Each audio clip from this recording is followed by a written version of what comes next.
सदर अली वक़ार, मैं एक शौहर हूँ। इस ऐवान में मौजूद सबसे खुश, पुरसुकून और बेगम से ना डरने वाला एक बहादुर शौहर। और ये बात कितनी दुरुस्त है उसका अंदाज़ा आपको खुद ही हो जाएगा, क्योंकि ये बात कहने के लिए मुझे मेरी बेगम ने ही कहा था। सदर अली वक़ार, मेरे मुखालिफ फरीक का कहना है कि बेगम हमेशा दुरुस्त होती हैं, लेकिन वो ये बात तो बताना ही भूल गए कि बेगम किसकी। जनाब वाला, मुझे समझ नहीं आता कि मैं जब अपनी बेगम के साथ सब्जी लेने जाता हूँ तो उसे ये कैसे पता चलता है कि जिस मटर में से कीड़ा निकला है वो मटर मैंने ही डाला था। जनाब वाला, मैं अपने मुखालिफ फरीक से पूछना चाहूँगा कि क्या उन्हें अपनी बेगम से दुरुस्त सवाल का जवाब दुरुस्त तरीके से मिला है या नहीं, क्योंकि मेरी ज़िंदगी में तो ये अब तक मुमकिन नहीं हो सका। एक दिन बेगम पे कुछ गरजते बादल देखकर मैं पूछ बैठा कि आज तुम कुछ गुस्से में लग रही हो। जवाब आया नहीं। मैंने कहा तो फिर मैंने कोई गलती की है? जवाब आया कहा ना नहीं।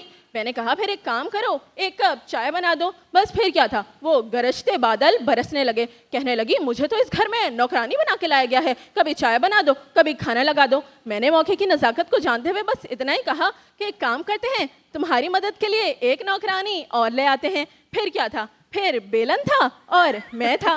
सदर अली वक़ार, मैं सोचता था कि मेरे मुखालिफ फरीक जैसे मासूम भाई अगर बेगम की हर बात जी, हाँ जी और ओके जानू की ज़बान में समझेंगे तो बेलन और हैंगर की ज़बान कौन समझेगा? अब समझ में आया कि कौन समझेगा।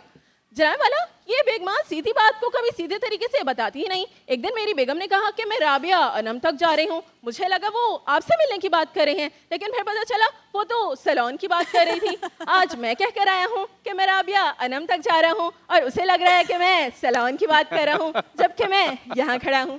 सदर अली वक़ार, बेगमां दुरुस्त होती हैं या उन्हें सिर्फ इस बात की तसल्ली दे दी जाती है, ये तो आप और मैं सही जानते हैं। लेकिन ये तो आप और मैं बहुत अच्छे से जानते हैं, लेकिन बताता कोई नहीं है। अब अली भाई को देखिए, मेरी हर बात पर हाँ में गर्दन बिल्कुल ऐसे हिला रहे हैं जैसे मैं उनके दिल का हाल सुना रहा हूँ। सदर अली वक़ार, बेगम इज़ नॉट ऑलवेज राइट। बस इसी बात को साबित करते करते हो गई हमारी फाइट। मैंने पकड़ी फ्लाइट और पहुंचा सीधा कराची साइड। बेगम को मनाने के लिए प्लान तो किया था मैंने dinner in front of sea side, लेकिन लोकेशन बेगम के हाथ में होने की बाइस आज तक तारिक रोड पर समंदर ढूंढ रहा हूँ। शुक्रिया। क्या बात है भाई, जबरदस्त।